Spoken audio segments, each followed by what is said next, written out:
welcome to Wonderland Books. For those of you who've never been here before, welcome, and for those of you who have, welcome back. My name is Gail Weiswasser. I'm one of the co-owners of the store, along with my partner, Amy Joyce. We are thrilled to be the bookstore partner to Axios for their book club. This is our second time hosting an Axios book club, and we're thrilled that we were chosen and that you've stuck with us. So I'm going to turn it over to Mimi Montgomery from Axios, who is the brainchild behind the whole book club, and she's going to introduce herself and then introduce Eric. Great. Thank you so much for being here. We are so excited to see all of you. I am Mimi Montgomery. I'm one of the co-authors of Axios D.C, which, if you don't subscribe, is a daily newsletter that goes up every morning with news all about the D.C. area. We have about 150,000 subscribers. If you haven't signed up, you can. We have the QR code over there. And I am so excited to be here with Eric Puchner. Did I say it correctly? Yes, you did. You did. Okay, awesome. He is the author of Dream State, which was Oprah's book club pick for February, and he is also the chair of the creative writing department at Johns Hopkins and lives in Baltimore. So a little outside of the DC region, but we still claim him as one of our own. And so I'm so excited to kick this off. Eric is going to read a little bit from his novel, and then we'll get into a Q&A, and afterwards we will have some time for questions, and Eric will sign some books, and if at any point you are thirsty, we have a ton of wine. Oh, well, thank you. It's is this working? Yes. It is. It doesn't sound like it works. It's interesting. Technology. Yeah, well, thank you. Thanks for having me. What a terrific bookstore this is. I've never been in here before, so wonderful. So I'm really happy to be picked as the book for the Axios book club, and I was trying to figure out what to read, and I was asking Mimi in the secret green room at the back there whether I should read a passage about grief or a passage about love, and she did not hesitate. She said love, definitely. People are drinking wine. So I don't know how many of you have read the book. Just a few. Okay. All right. So, a fair number. All right. So just briefly then, I don't think this requires a ton of preparatory knowledge, but so the book is set in Montana. And it centers around 3 different characters who all become friends, and it spans 50 years in the lives of these characters. Their names are Garrett, Cece, and Charlie. Cece, at the beginning of the book, is engaged to be married to Charlie, who is a cardiac anesthesiologist, who lives in LA. They both live in LA, but they have come out to Montana. Cece has come out by herself to Montana, to Charlie's family's house, which is what I call Salish Lake, on Salish Lake in Montana, which is based on Flathead Lake in northwestern Montana, not far from Glacier National Park. She's come out a month early to prepare for this wedding, and Charlie has enlisted an old friend of his from college named Garrett, who is working as a baggage handler at the airport, and struggling a lot in life. He dropped out of college, and he's struggling with grief over the death of a friend in college. He holds himself responsible for this death, and so has never really recovered from it. Anyway, Charlie has enlisted Garrett to make sure everything's okay with Cece and that she has an okay time in Montana, and things get a little complicated. So they have just gone for a hike in Glacier National Park, and they have returned. Garrett is convinced that Cece despises him. He returns her to this house, Charlie's house. He runs in to use the bathroom, and this is where this very short chapter begins. Chapter 4. Garrett slipped out of the house while Cece was upstairs, knowing he'd drunk too much wine, that as soon as he got into his truck, he would technically become a drunk driver, one of the least appealing things a drunk person could become. But he'd stayed too long already. He pulled his car keys from his pocket, almost dropping them on the porch. His hand felt heavier than usual, dense with the memory of Cece's grip. She'd hardly said a word to him on the way back from Glacier, staring crossly out the window, still fuming, Garrett imagined, over the death hike. Probably it was a relief not to have to pretend to enjoy his company. He'd had to pee terribly, but was afraid to disrupt Cece's silence. So he was surprised, after he dashed into the Margolises to use the bathroom, when she asked if he wanted a drink. Charlie had sent her some wines to taste. No doubt he'd value Garrett's opinion. Also, drinking alone depressed her. Garrett knew nothing about wine, but pretended to, noting that one called Half Past a Freckle had some earth to it, but agreeing emphatically that something was missing. Wind? Fire? He'd said, finally making her laugh. They tried a Cote de Rhone that made his mouth pucker, then something that tasted like a Jolly Rancher, all on an empty stomach. Garrett waited for Cece to kick him out, or at least to nudge him tactfully out the door, suspecting she was simply absolving a guilty conscience. And yet she poured them another wine, and another. Meanwhile, her hand, the same one that had squeezed his up at Glacier, refusing to let go, did not creep away in shame. It did not crawl under the porch to die. Garrett kept sneaking glances at it, as if it were a rare and bashful creature. At some point, Charlie called, and Cece had taken the phone upstairs to talk to him. Garrett climbed in the truck, steadying himself, then dropped his keys before he could get them into the ignition.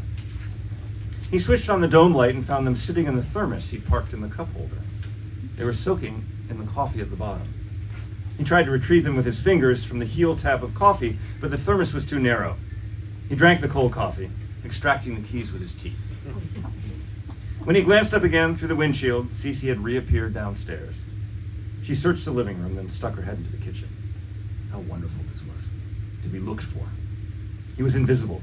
He could spy on her from his vehicle. Then she opened the front door and went out to the porch and saw him, because of course he wasn't invisible. He was sitting in a truck with the dome light on. For no earthly reason, Cece pretended not to notice him and then picked up the binoculars from the table and pointed them in his direction, jumping back as though she'd seen a bear. A dopey thing, a joke, and yet all was lost. It was like a compass finding north, a happiness as pure and sudden as that. She even looked different, new and strange and somehow in focus. The wild shrub of hair, the slanty jack-o'-lantern eyebrows, the dimple in her chin that looked like a poke. None of these features was particularly attractive. On their own, in fact, they were sort of funny looking. But put together, they were beautiful, heart-walloping, a face he'd missed his whole life without knowing it. Cece, who lowered the binoculars, stared at him in concern. Garrett realized he still had the keys in his teeth. He dropped them in his lap like a golden retriever. "I have to go," he shouted, essentially to himself. He had some trouble hand-eyeing the key into its slot. Then he switched off the dome light and reversed down the driveway and backed into the corner of the fence, which made a sound like a firecracker. Garrett sped off in his truck, then slowed once he realized how fast he was going. The empty road seemed to dangle in front of him. Good God, what had he done? The moon, that lighthouse in the sky, guided him home. "I'm sorry," he said to Charlie in his head, because he damaged something and couldn't remember feeling so happy. I'm so glad you picked that chapter because I loved it so much. When I read it, I thought the image of him seeing her do this goofy thing and then just like immediately falling in love with her was so wonderful. And I think a lot of us can probably sort of resonate with something like that. It was really lovely. Really enjoyed it. Yeah, of course. Okay, so to start off really broadly, I'm really curious what sort of got this book going in your head. Was it a character or an inciting incident, or was it Montana itself? Like what sort of got? It was mostly Montana itself. So I have been going to Montana for the past 25 years because to a house that belongs to my father-in-law. It was built by my father-in-law's grandfather, who came over from Lithuania. He was a Jewish Lithuanian immigrant, settled in Montana. He was so destitute when he got there, I think he was in Glasgow, Montana at first, that he lived in a packing crate. No joke. And the only way he survived is that there was a train that went through town that threw him coal so that he could burn it and survive the winter and stay warm. And he ended up opening a dry goods store in the back of a saloon and making enough money to be sort of a self-made middle-class man. And he built this house on Flathead Lake, which apparently took years to build because the guy who built it, the carpenter, was a total drunk. And whenever someone comes to work on the house, the first thing they say is like, "Who built this place?" There isn't a single right angle in the entire house, apparently. So, you know, when I say like, oh yeah, we spend our summers in Montana, everyone thinks of this kind of beautiful, idyllic place on a lake in the middle of the woods. It is on a lake, but it's not in the middle of the woods, and it's not really what people imagine. I sent my poor aunt there once, and she was completely miserable because you have, in order to get to the lake, you have to cross a major trucking route, and there's a blind curve right before right before the house, and so logging trucks and other forms of truck and rental cars and Harley Davidsons. They just fly by all day long. So you really have to dash it. It's like that game Frogger. Those of you who grew up in the '80s, right? So you have to run across the road and hope you don't get hit. And the house itself is kind of it's quaintly falling apart. And there are we have neighbors on our next door neighbors basically right here.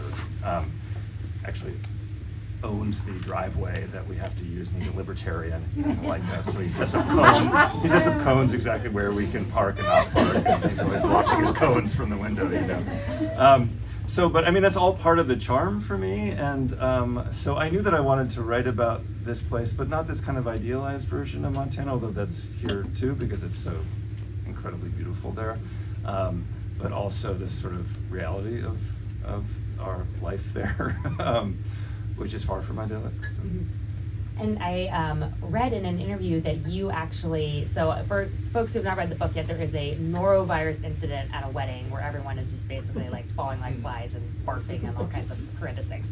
And I read that you unfortunately have had a real life experience with something like this. Yeah. Not to put you on blast, but. It wasn't my own wedding. But I officiated. I feel so bad every time I talk about this. And the media has really latched on to like the norovirus wedding, like disaster wedding, and these poor people are very close to me, and they have 5 kids and are still very happily married, and live in New Zealand. They tried to get away from norovirus as much as possible. So I officiated their wedding in Montana, and the groom is a Kiwi, and so his father was living in Australia, I think, and so we took a train across the United States for fun to get to Montana, and there was something in the ice or something. So he brought norovirus to the house, and the entire wedding party got. Have you had norovirus before? It's like the worst 2 days of your life, and it comes out of nowhere. You're feeling totally fine, and then suddenly you're throwing up out of the blue. Comes out of nowhere, then comes out of everywhere. It comes out of everywhere, exactly. Yeah. So I officiated a wedding in which it's actually worse than it is in the book. The flower girl threw up on her way down. The groom, like as the book describes, the groom was so sick he had to sit down in the middle of his wedding vows and stuff. So, and then of course there was a square dance band, so that it was anybody who didn't have norovirus, it was evenly distributed by the end of the night. So everyone got it. So that was in my mind as well, and I knew that I was going to write towards that wedding just in the first part of the book, and I wanted to sort of like play with the idea of the marriage plot and sort of almost write a Jane Austen novel or something in the first 100 pages, because I wanted it to be a wedding plot that ends in the wrong marriage. I was interested in that idea, and also I was interested in this just being like, a different kind of book would end with the wedding, right? But this was just the beginning of the book, and I was mostly interested in the consequences of not the norovirus itself, but the other sort of bad things that happen at the wedding or before the wedding, and watching it play out over the course of 50 years, and also connecting that to mistakes the collective mistakes we've made as a generation, and the ones that our children have to inherit. So, yeah. Yeah, no, and when you said the first 100 pages kind of played out like a marriage plot, I totally got that. Like I felt like we could have ended at the wedding with Cece having run off with Garrett, and that could have been its own sort of very different type of book on its own, right? But then going forward, we watched them. We watched their marriage years later. We watched them have children, and then sort of grapple with the decisions that they made, and we sort of really reflect on how marriage, our choices, even if you are happy, are hard and filled with doubt, and you wonder, did I make the right decision? Tell me a little bit about that. What made you decide that you really sort of wanted to dive into sometimes the ennui that we can sort of feel after we've made these big life decisions and live with them? Yeah, well, I'm someone who is paralyzed by regret myself. I can't even order at a restaurant without regretting it immediately. So I often think about that kind of life is elsewhere phenomenon, where you make a choice, and then you think about, oh, what if I hadn't done that, and what would that life look like? And so I was interested in characters making this kind of impulsive choice and then having to live with it for the rest of their lives, and what would that be like? I think the book I mean, many people love the book, which is wonderful. I think it's been a little bit frustrating for some people who expect the character to, Cece in particular, to make a choice, and then there would be a reason for her to have made that choice and for her to grapple with it and then ultimately come to some sort of peace with that choice. But that's not my experience with life, unfortunately. I mean, life, you never fully understand why you've behaved in the way that you have. You never fully come to terms with anything, I think, that you do. You make a kind of peace, but it's not a miraculous sort of redemptive version of peace, right? And so that's what I was interested in exploring.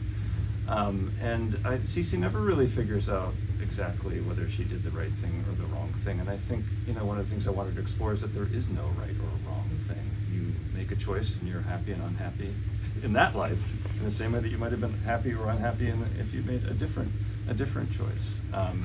So I was interested in that sort of like difficult reality, I think. Definitely. And it was interesting too, seeing how this decision she sort of made on a whim, not only reverberated throughout her own life, but then also their children's lives, right? So Cece and Garrett and then Charlie, they all have children, and the children know each other and grow up alongside each other, and they sort of have this almost like generational trauma from their parents, or they have this weird relationship.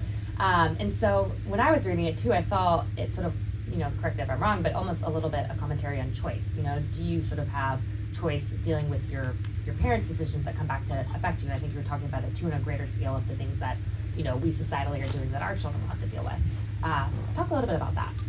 Sure, yeah. I mean, there was actually a wonderful review in The Guardian. I don't mean wonderful like I deserve all this praise or anything. I just mean it was really smart. It was an incredibly smart review, and she was talking about this idea of free will, and she really got what I was trying to do in the book, I think, which was not that free will doesn't exist, and not that you can't, make your life into anything or try to make your life into anything that you want, but we do inherit the world from our parents, and we inherit it in sort of the domestic realm, but we also inherit it in the sort of larger sense, in the collective way that we inherit. And one of the things that the book is interested in is sort of the death of summer as we've known it, and the loss of that sense.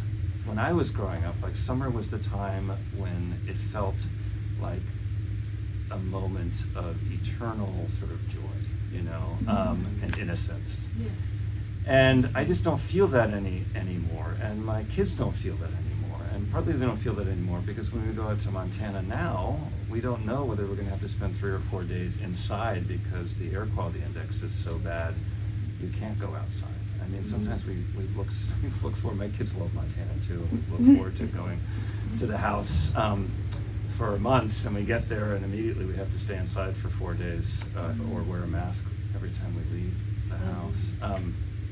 So I was interested in that aspect. And so that, I mean, you're talking about sort of free will versus the fact that maybe we are subject to fate. And I think that it's not fate. We could have prevented this from happening. We could have prevented the world from,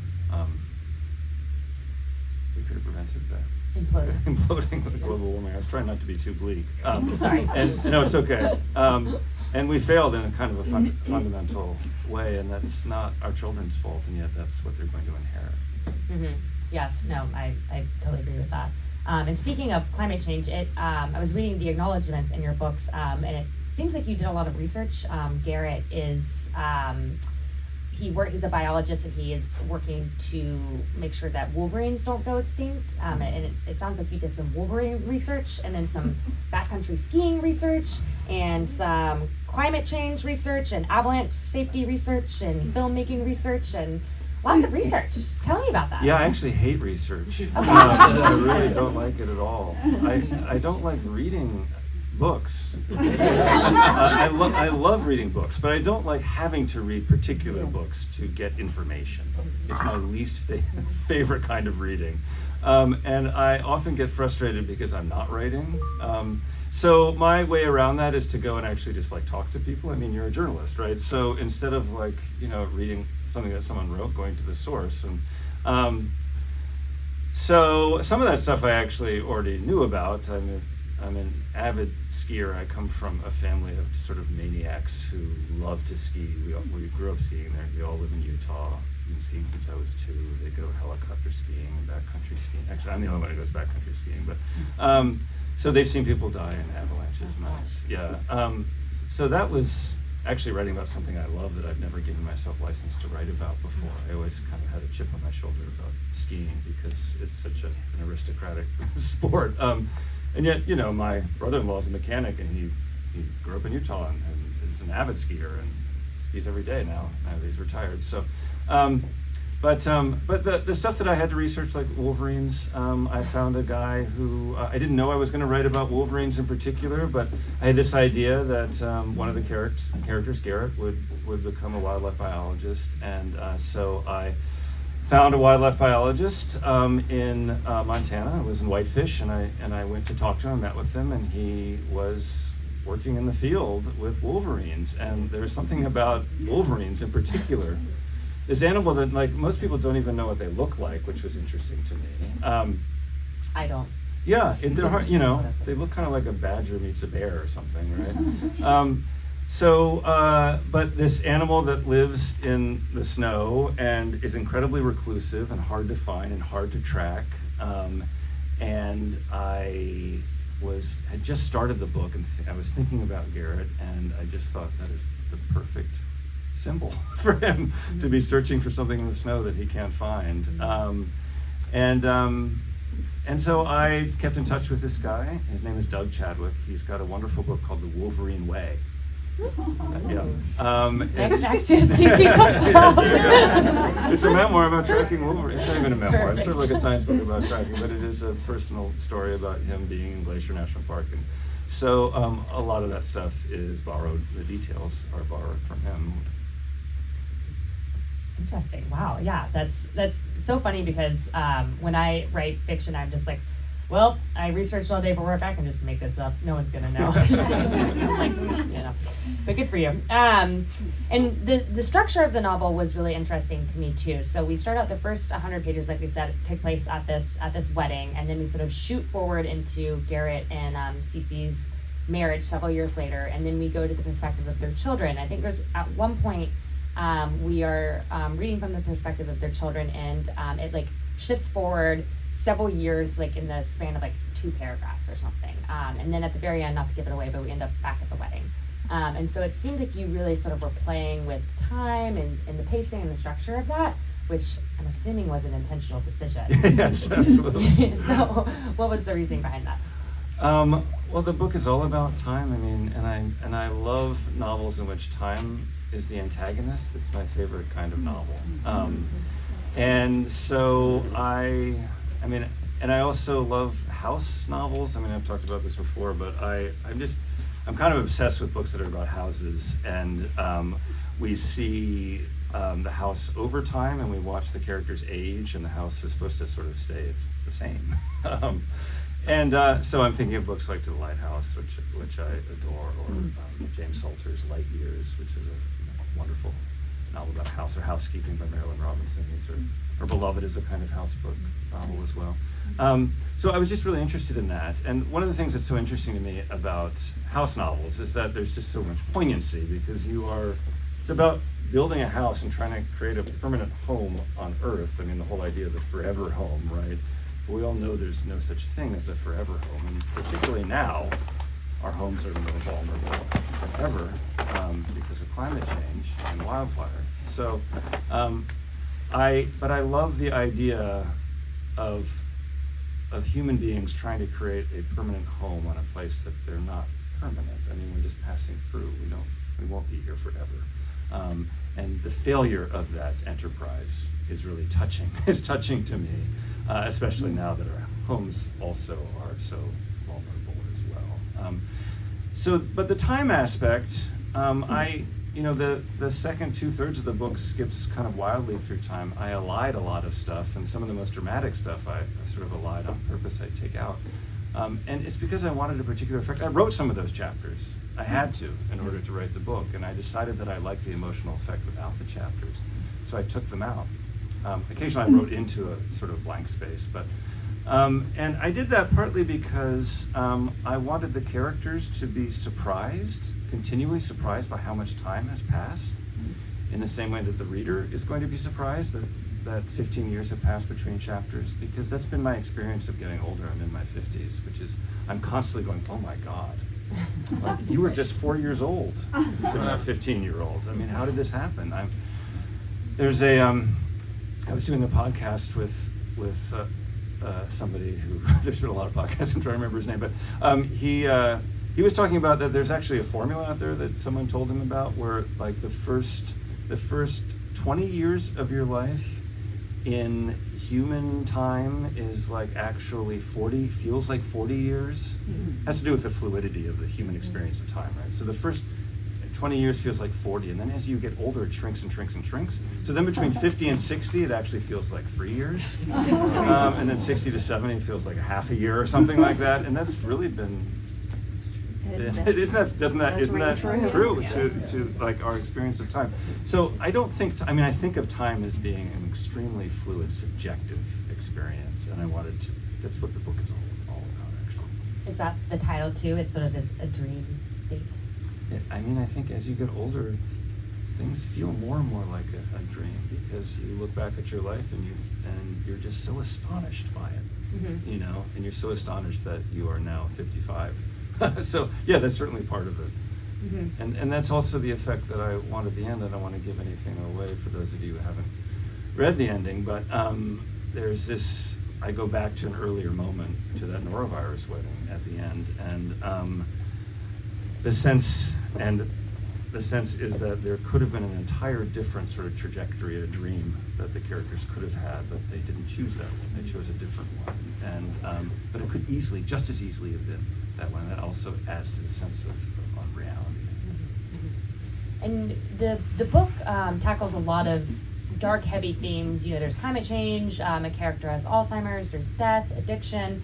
But at least for me, I did not come away feeling like it was a heavy book. I really didn't. I thought, to your point, my takeaway was it's, how touching that, all these horrible things happen, yet we still try anyway, and I actually found it to be pretty funny at parts. I think you're funny.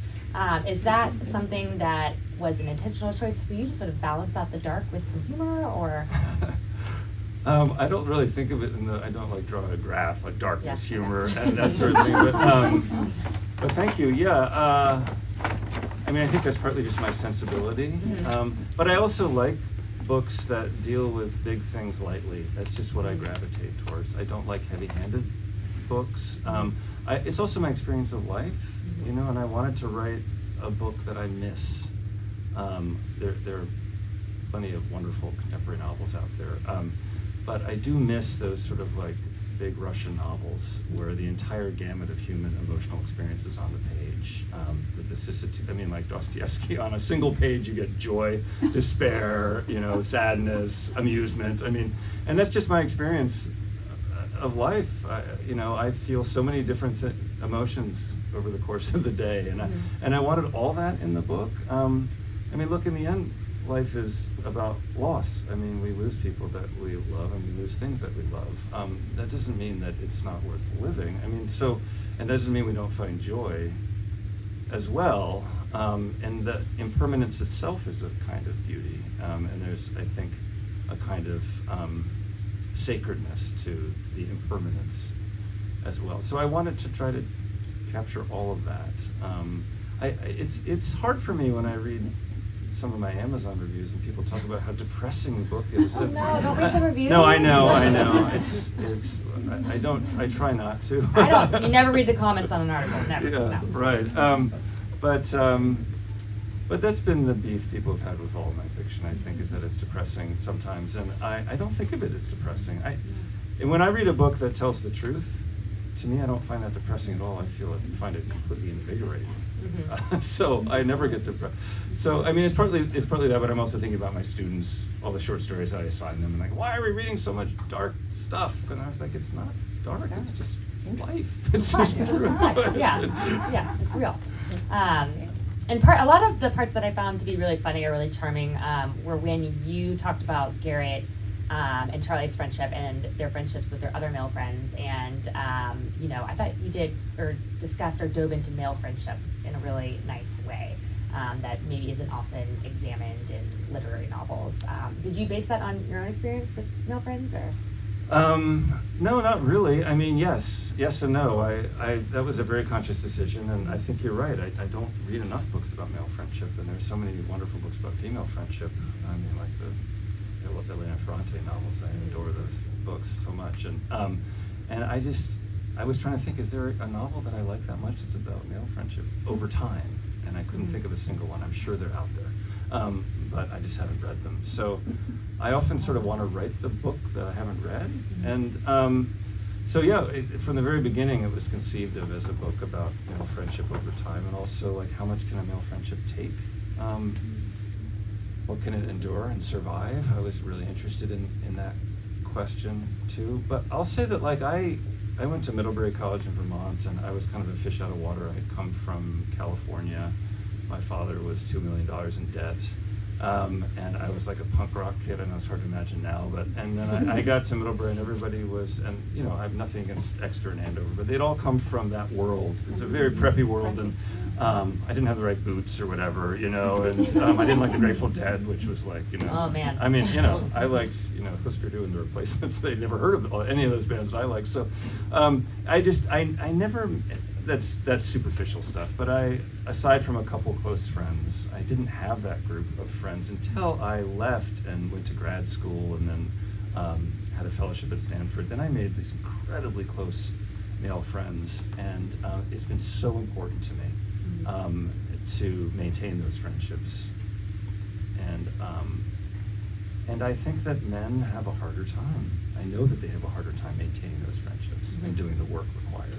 And expressing warmth and affection with each other. So one of the things I tried to do is get that sort of difficult aspect of male friendship, which is like the fact that it's so hard for men to say like "I love you" to each other, and so they have to find these sort of circumscribed ways to do it that often involve insults. I'm laughing because I just got married. My husband's in the crowd. Sorry. And we each wrote letters to everyone at our wedding, and mine were like 2 pages, like, love you so much, you've been through it. And like his like, dude, great times, can't wait for more great times. Thanks. And I was like, is this so? It's like, dude. You scratched the surface. Yeah, you scratched the surface. I don't know. You said great times, dude. I'm thinking of the footnote, which is actually like a 10-page footnote about how much I love you. Yeah. Okay, we're working on our emotions.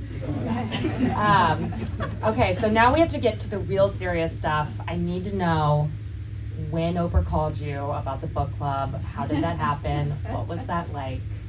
Did your phone say, was it like maybe Oprah Winfrey? Like what? No, it didn't. It's an unlisted number. I had no idea that she was going to pick it. Obviously, this is my 4th book, and I have been writing for many years, and I'm a slow writer.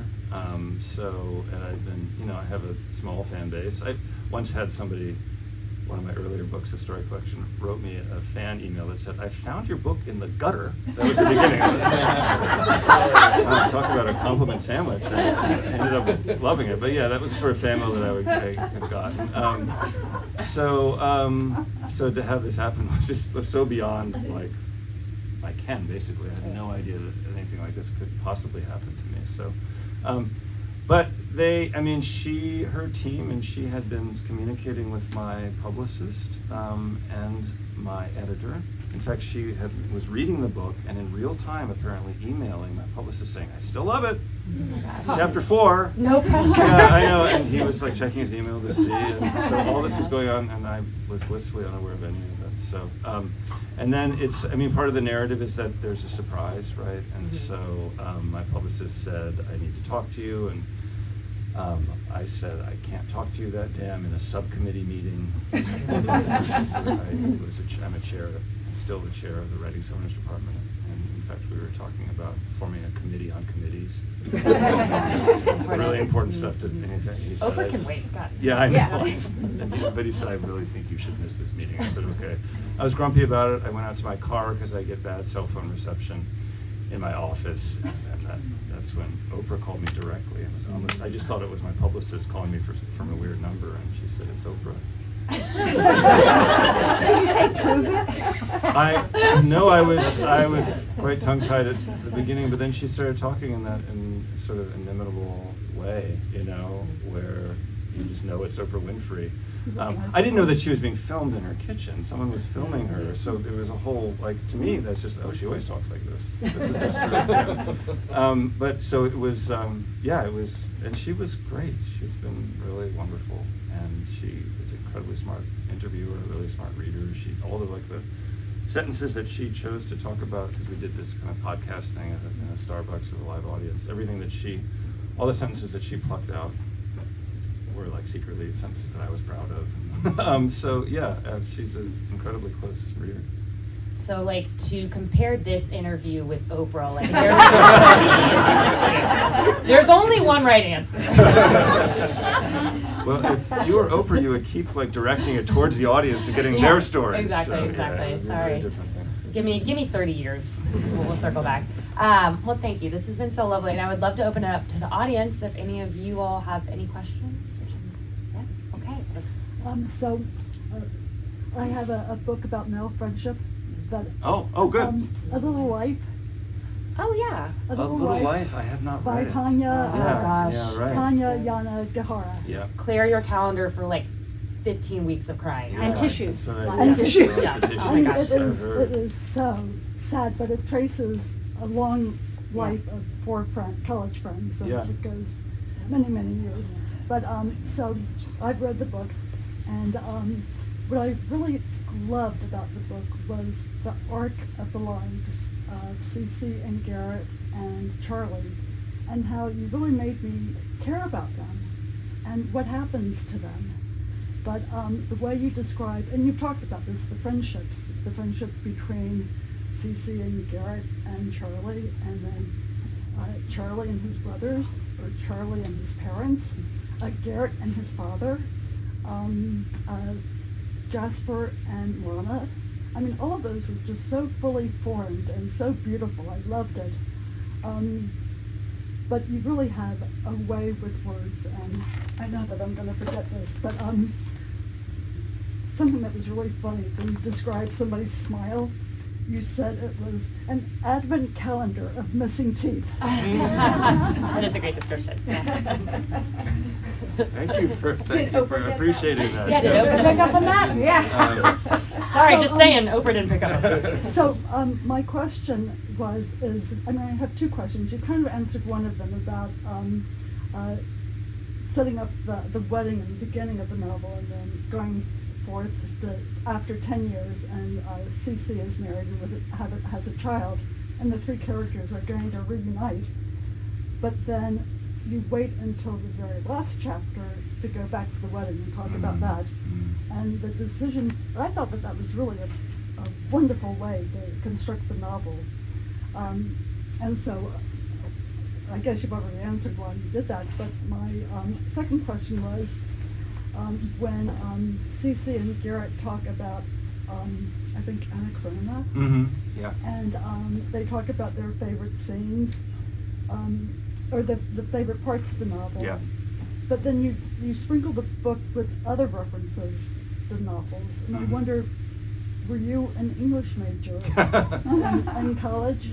I was an English major, yes. Because, or obviously a lifelong reader. Yeah. Probably 3 or 4 books at once. I am an obsessive reader, yeah, it's true. I mean, you have to be if you're a writer. I'm sure Mimi would contest to that. But, the book, the Anna Karenina references were very much on purpose, because the first part of the book, at least, is very much in conversation with the Russian novel. And so I decided just to bring that right to the surface and have them actually talk about it. I hope it doesn't seem too meta.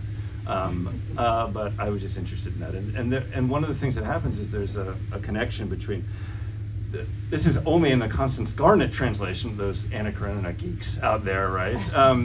I recently read the Hivier and Volokhonsky, and this actually, it's a different line, but there's this wonderful moment in Anna Karenina where Levin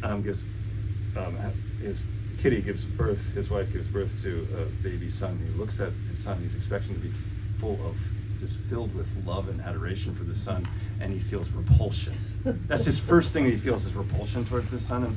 And it's just one of those things that like Tolstoy does so well, like surprise you with an emotion that's actually the opposite of what you're expecting, and yet it's also believable, right?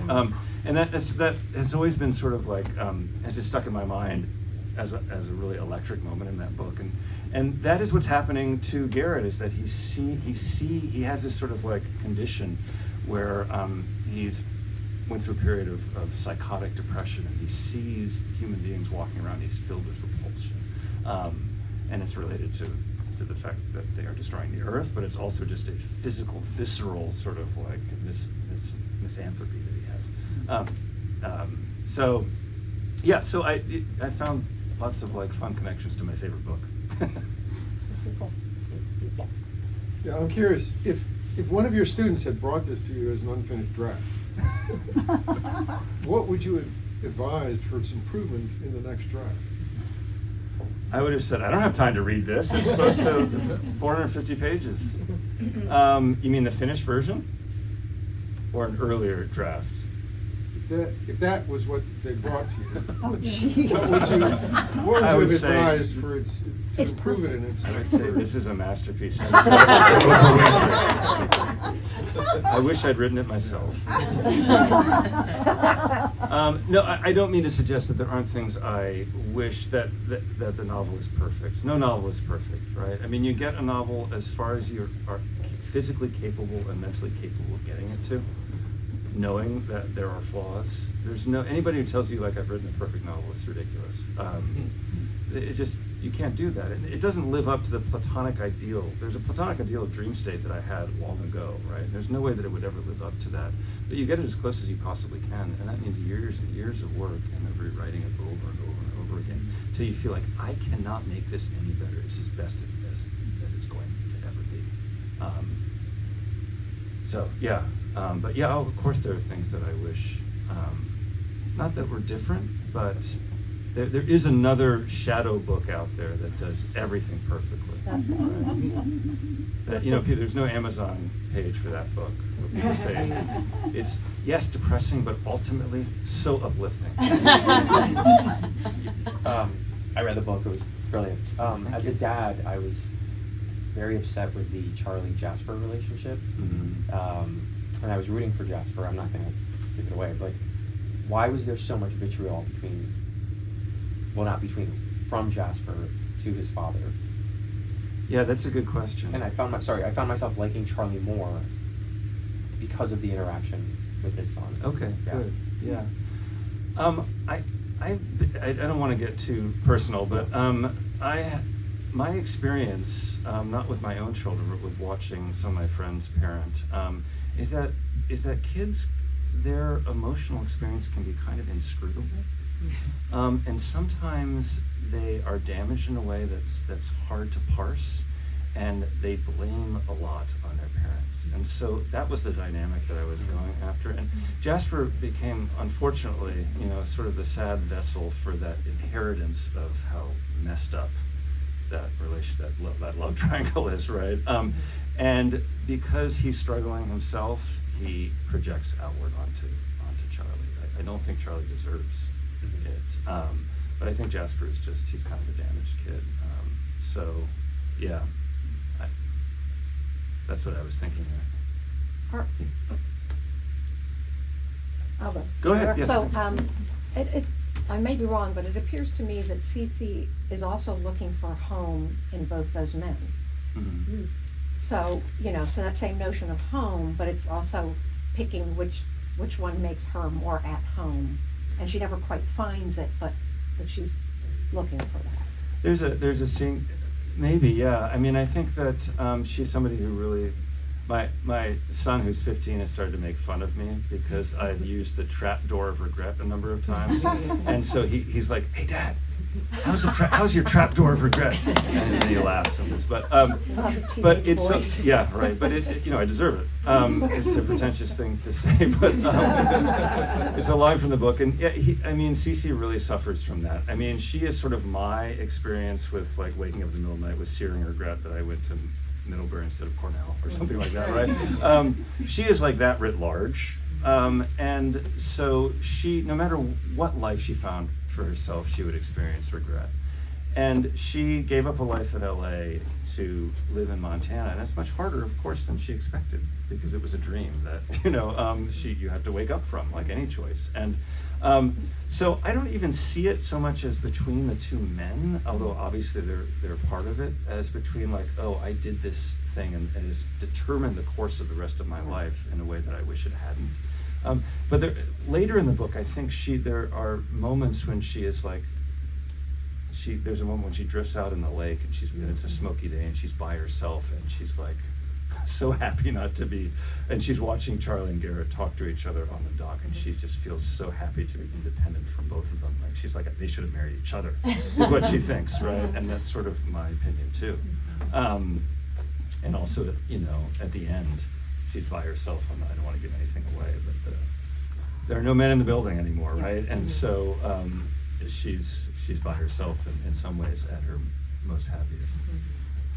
Just a comment first, it's about a book about friendship. I think another one is The Great Believers by Rebecca McKay. Oh yeah. Oh, yeah. Which Okay. is just like, Which I you also wanna talk have about read. Oh, it's so growing your great. heart through a meat grinder, like that one will definitely destroy you.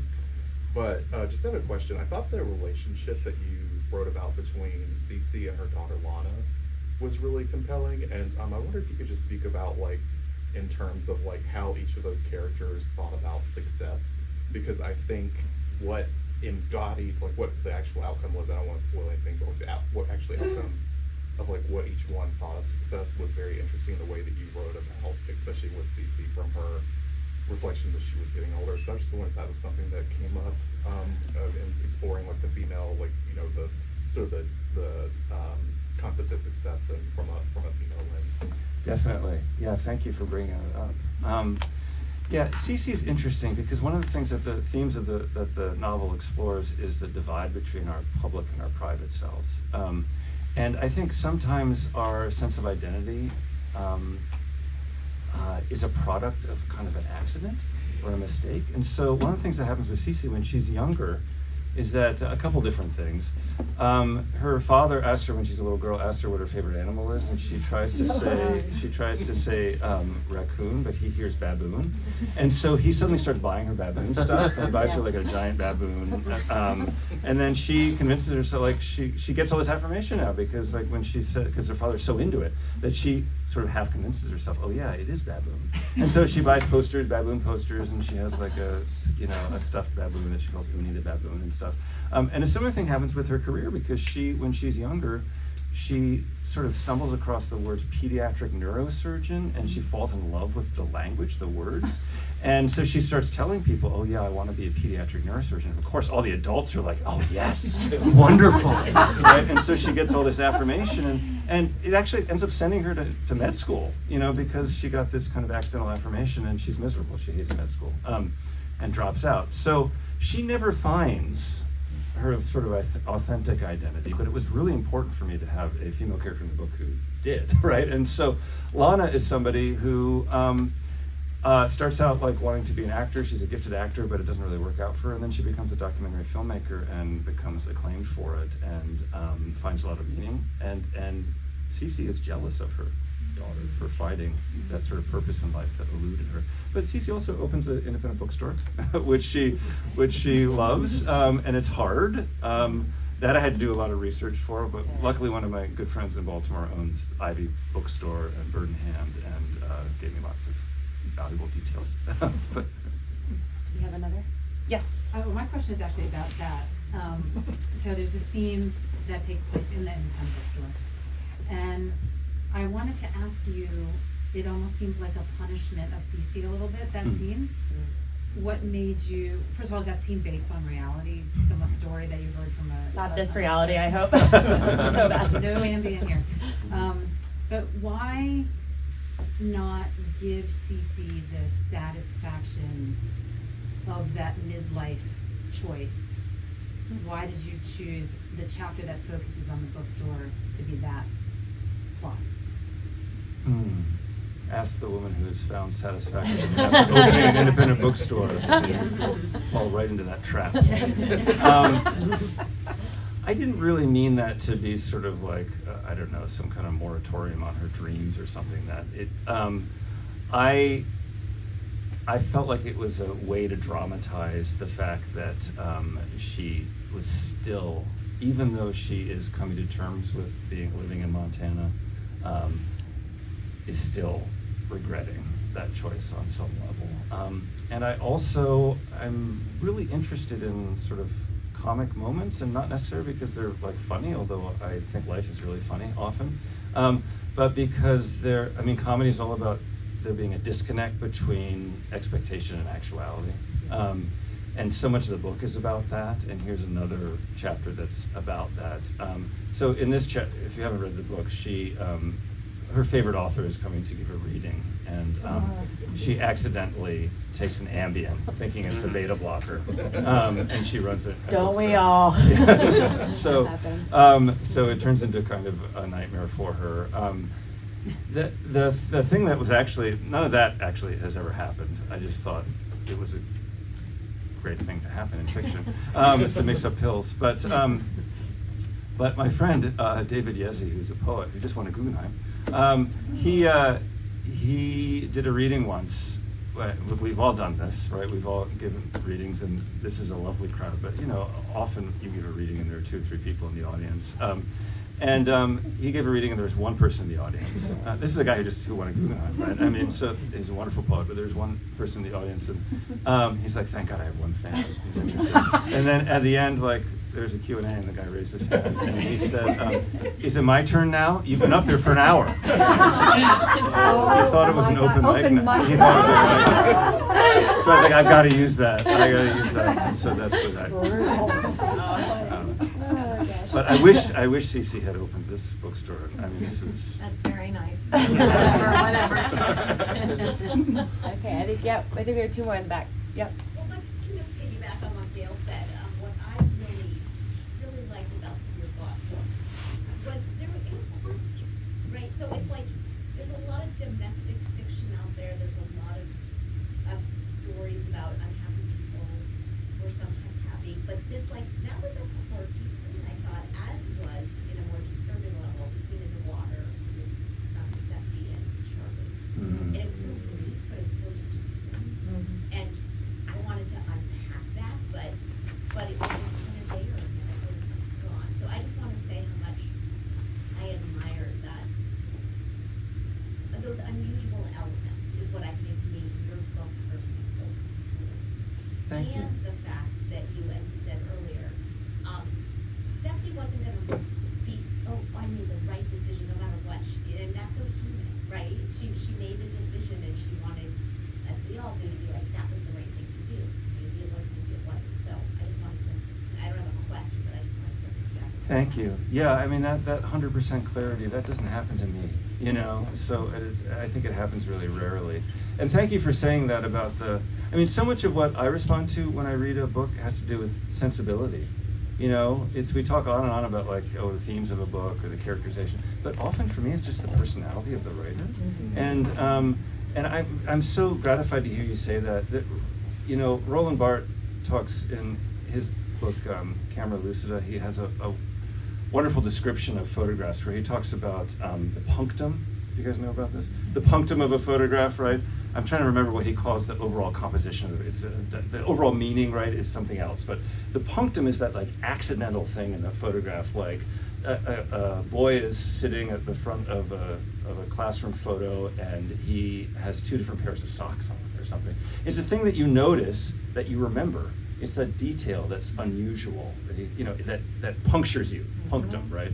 And that's what I sort of, I was thinking about books I was thinking about this wonderful book by Richard Hughes about pirates called The High Wind in Jamaica, and I don't remember anything about the book except this about pirates and kids who end up getting abducted by pirates.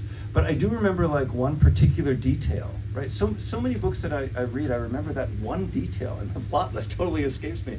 And that's sort of, I think, what I'm after when I write, is trying to do something that you maybe haven't seen before in a okay, yes, there's a lot of familiar stuff in this book, but maybe there's that detail or that approach that feels original. So thank you. I was curious about the that Jasper joins in the end. Was that based on research? How did that idea come about? And why have the story kind of crescendo that way as you're having, fun construction and the rituals? Yeah, well, they're a cult that are sort of antinatalist cult, and so I was interested in that theme of sort of animals versus humans, And the book, one thing that the book does that I've never done before in my fiction is enters animal perspectives occasionally, just briefly, because no one knows what an animal's umwelt is like, right? We all have different umwelts, which is our consciousness, our experience of things, and obviously we have no idea what a bear's umwelt is. But so I sort of like half go in their conscious. We sort of see the consciousness, see the world through their eyes, briefly. Yeah, I was just interested in this sort of like Jainist, neo-Jainist cult that didn't want to harm any animals, and the way that it sort of echoed what Garrett was doing, but in sort of like a way that was unhealthy. Nothing against Jainism in general, but just this particular iteration of it. So I mean, really, that it wasn't something that was based. I don't know any cults like that. I just became really interested, and I was interested in Jasper's trajectory. Two of my two best friends in high school both became really bad addicts,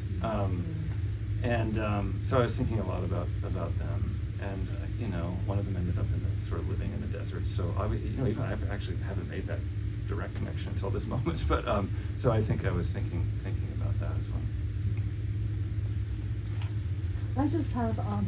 I just realized that I read that the book is being adapted for TV, limited series. That's what they say, yes. Are you doing the screenplay? They haven't asked me. I don't know. Rude. Yeah. Well, A24? A24, yeah. They bought it months ago. I actually didn't know that. Wow. Well, you know how these things are. I mean, that's what my exciting. friend Matt Cleum said, like, Hollywood is basically designed to break your heart, right? So, I mean, the number of these that actually go into production, I don't know, but they did buy it, and they had a really, really cool vision for it. Because it covers 50 years, it seems like so much of like the prestige TV these days does this, where it's like told in a linear way, so that you get like all the times are mixed up. That's their vision for it. They wanted to start at the end with the sort of lake receding and climate being, and this was before the LA fires. And there's a chapter in the book which I wrote well before the LA fires, which was supposed to be 10 years from now, where the Hollywood sign has just burned up into shrinking inks and stuff, and the Griffith Park was on fire. So they may not have an appetite for the book. Right. I don't know. I haven't heard. Although one of the A24 people came to a reading I did in LA and said, "Oh yeah, we're looking for actors." So we'll see. Yeah. I think it would make a wonderful series. Oh, thanks. Do you also see Reese Witherspoon as CC and Matthew McConaughey as Garrett? Absolutely not. Definitely not. Really hunky people. Reese Witherspoon. Adam Driver to play both. Oh, that's so exciting. Wait, any more? Okay. Well, thank you all so much for being here. Eric, thank you so much. This was really wonderful. I think you should ask for everyone back from Baltimore to speak with us. We really, really appreciate it. Awesome. Thank you for having me. Yeah, Thank you to Wonderland Books. Yes, and so Eric is